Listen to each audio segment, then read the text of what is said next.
예, 안녕하십니까. 오늘은 성경의 이슈별 담론 제62화입니다. 오늘의 주제는 양자역학과 성경 제10편입니다.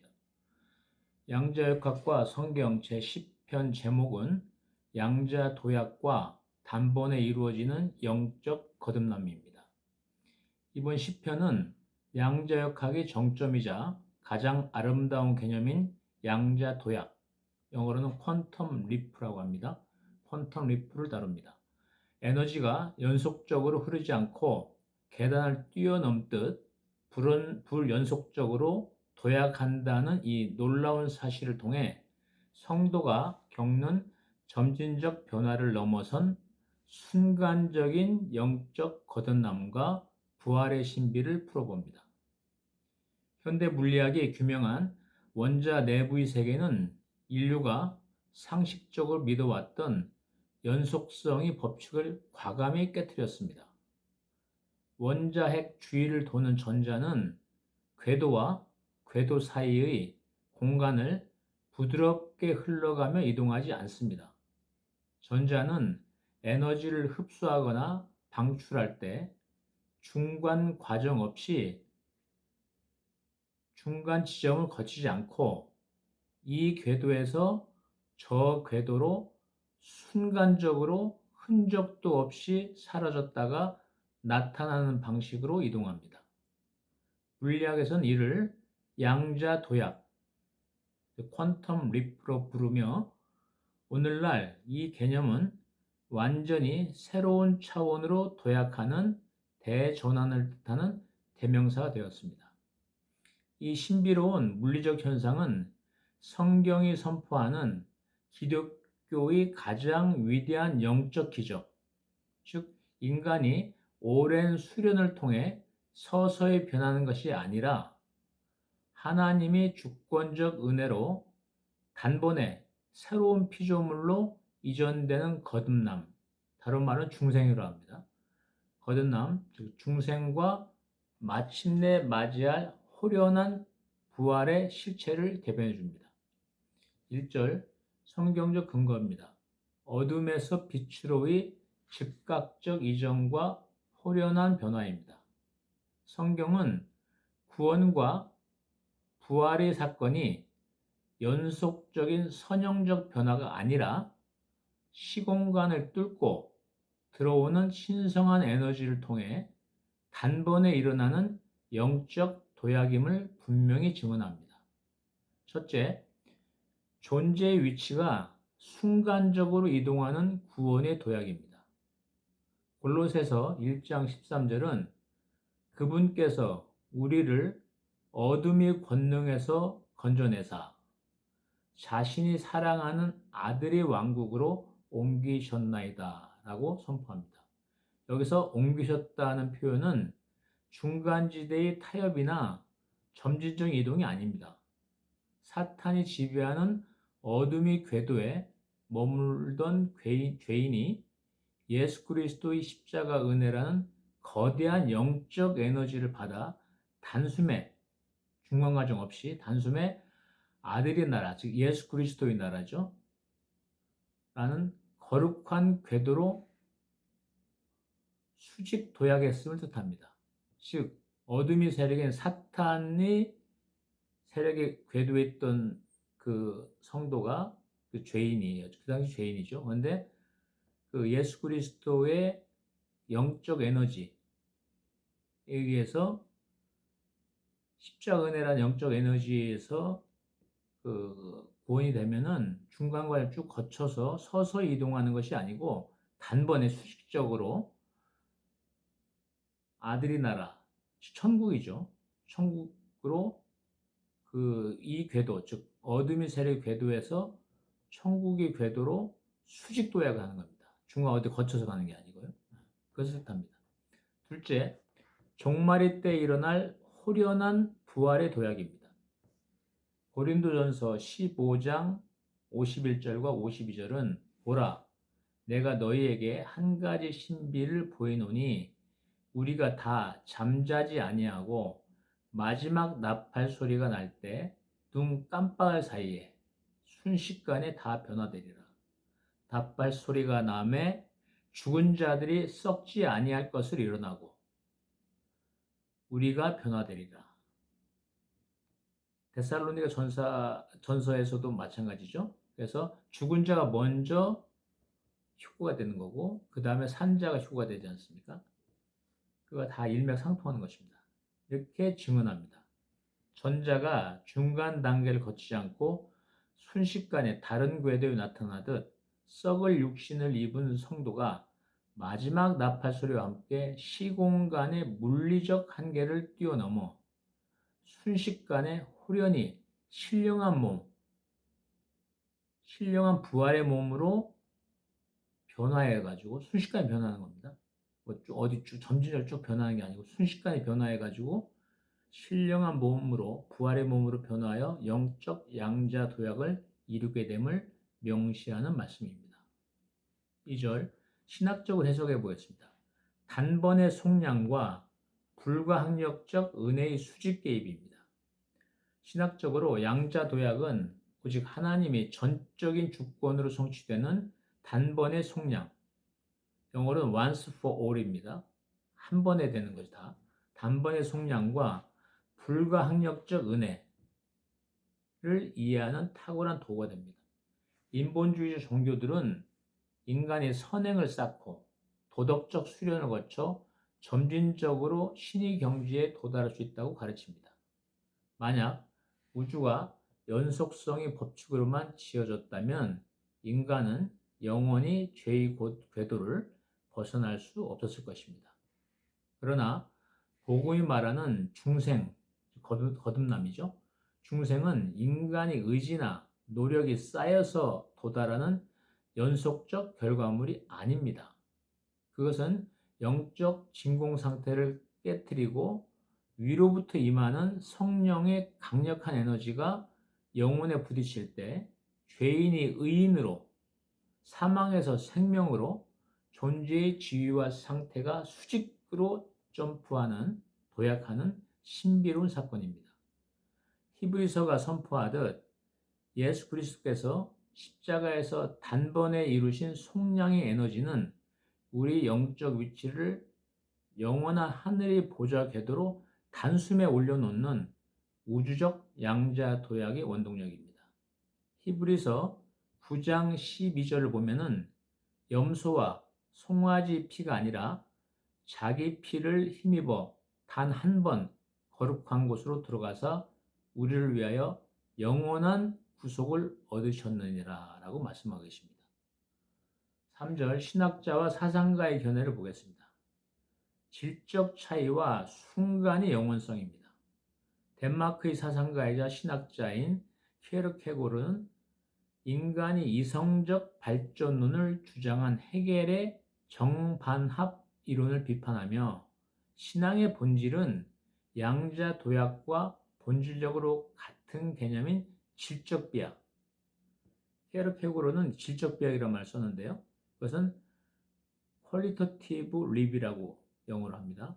질적 비약으로 설명했습니다. 케르케고르는 인간이 지식을 아무리 연속적으로 많이 쌓아도 신앙의 단계로는 넘어갈 수 없다. 오직 죄인인 인간과 무한한 질적 차이를 지니신 하나님 앞에 단독자로 서서 이성의 절벽을 뛰어넘는 결단과 비약을 감행할 때만 참된 거듭남, 즉 중생이 일어난다고 주장했습니다. 또한 20세기 개혁주의 신학의 거두인 루이스 벌코프는 그의 조직 신학에서 중생, 영어로는 리제너레이션입니다. 다시 태어나는 거죠. 거듭남인 것입니다. 중생의 초자연적 성격을 규명하며 점진주의를 엄격히 배격했습니다. 벌코프는 중생은 전적으로 하나님이 은밀하고도 즉각적인 역사이다. 그것은 성령께서 인간의 영혼 속에 새로운 생명의 원리를 주입하시는 순간적인 사건으로 시간적 과정을 거치지 않는다고 신학적으로 단언했습니다. 그 이러한 중생론은 전자가 에너지를 받는 그 순간 중간 과정 없이 완전히 새로운 궤도로 자리를 수직적으로 옮긴다는, 또는 거꾸로 에너지를 잃으면 또 내려갈 수도 있겠죠. 옮긴다는 현대 물리학의 양자도약 메커니즘을 신학적 언어로 고스란히 선포한 것과 다름없습니다. 4절, 양자도약의 또 다른 요소입니다. 에너지 양자화와 타협 없는 영적 궤도 이탈입니다. 이번에 주목할 핵심 물리적 요소는 양자도약이 일어나기 위해 필수적으로 선행되어야 하는 에너지 불연속적 흡수, 에너지 양자화라고 합니다. 에너지 불연속적 흡수. 연속적으로 흡수하는 게 아니고 순간적으로, 예, 불연속적으로 흡수한다는 뜻이죠. 즉 에너지 양자화와 도약하는 순간 전자가 흔적도 없이 사라졌다가 다른 궤도에서만 발견되는 공간적 불연속성입니다. 그래서 에너지 불연속적 흡수가 하나의 요소고요. 에너지 양자화가. 그리고 도약하는 순간에는 전자가 흔적도 없이 사라졌다가 다른 궤도에서만 발견되는 공간적으로 불연속성의 속성입니다. 에너지가 어정쩡하게 주어지면 전자는 절대 도약하지 않고 오직 정확한 크기의 에너지가 충족되어야만 반응한다는 점이 하나가 있고요. 또 이동하는 과정, 중간 지대가 아예 부재한다는, 아예 없다는, 바로 이쪽 궤도에서 저쪽 궤도로 도약을 한다는 그런 것이 물리학적 실제입니다. 그래서 두 가지 요소가 있는 거죠. 정확한 크기의 에너지가 충족되어야 한다. 즉 에너지 양자화가 돼야 되는 것이고, 그리고 이동하는 과정에 중간 과정 없이 이쪽 궤도에서 저쪽 궤도로 순식간에 도약을 한다는 것입니다. 양자 도약이 일어날 때 전자는 아무 에너지에나 반응하지 않습니다. 궤도와 궤도 사이의 에너지 차이만큼 정확하고 고유한 크기 에너지 묶음, 즉 퀀텀, 그래서 퀀텀 도약이라고 하는 것이죠. 에너지 묶음이 들어와야만 비로소 도약이 일어납니다. 만약 그 기준에 단 1%라도 미치지 못하는 에너지가 주어지면 전자는 중간점 이동하는 것이 아니라 아예 미동조차 하지 않습니다. 또한 도약할 때 전자는 두 궤도 사이의 공간을 지나가지 않습니다. 한 궤도에서 소멸하고 다음 궤도에서 즉시 생성될 뿐 그 사이 공간에서 전자가 존재할 수 있는 확률이 완벽히 제로입니다.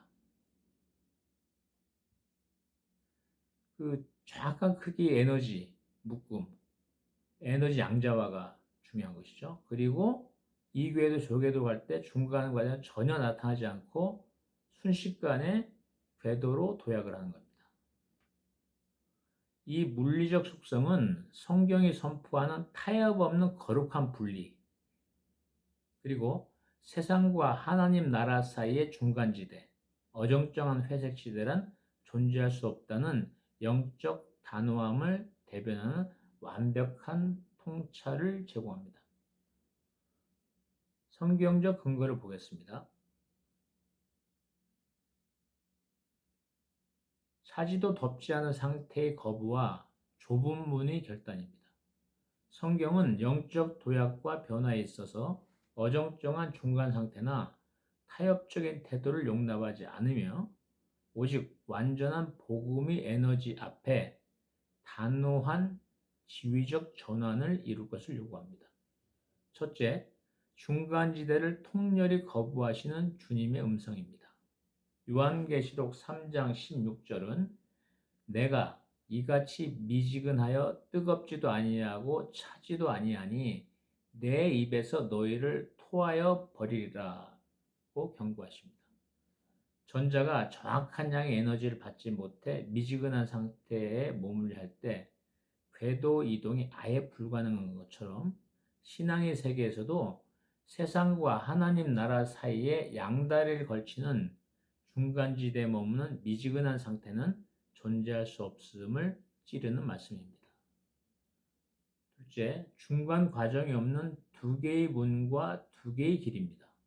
마태복음 7장 13절과 14절은 좁은 문으로 들어가라. 중간 생략하겠습니다. 생명으로 인도하는 문은 좁고 길이 협착하여 찾는 자가 적음이라고 말씀합니다.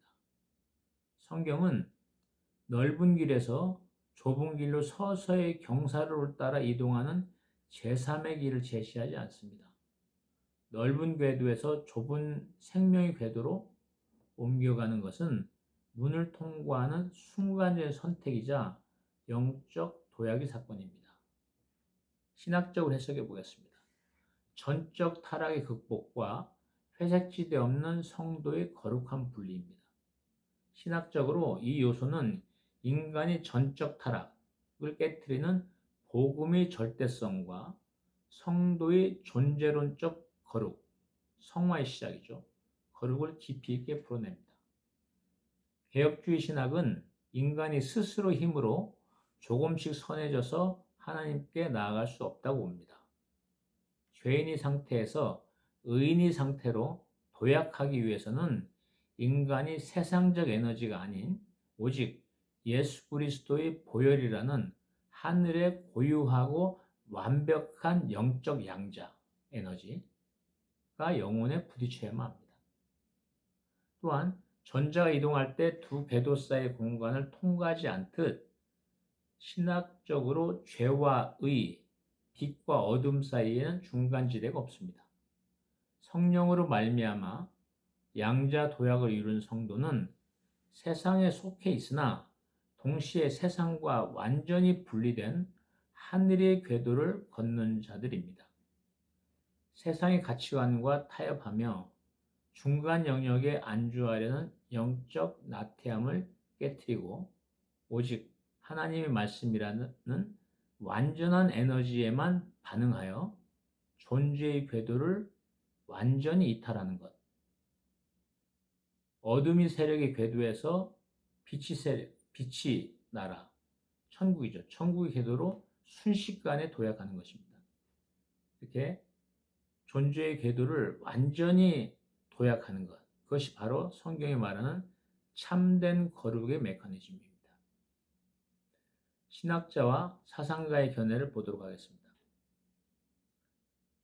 전적 부정론과 신앙의 모험입니다. 20세기 초 자유주의 신학의 연속성 선교, 인간이 노력하면 이 땅에 하나님의 나라를 건설할 수 있다는 낙관론을 무너뜨린 카를 바르트는 그의 대표작 로마서 강해를 통해 하나님의 위기, 크라이시스를 선포했습니다. 바르트는 하나님의 계시는 역사의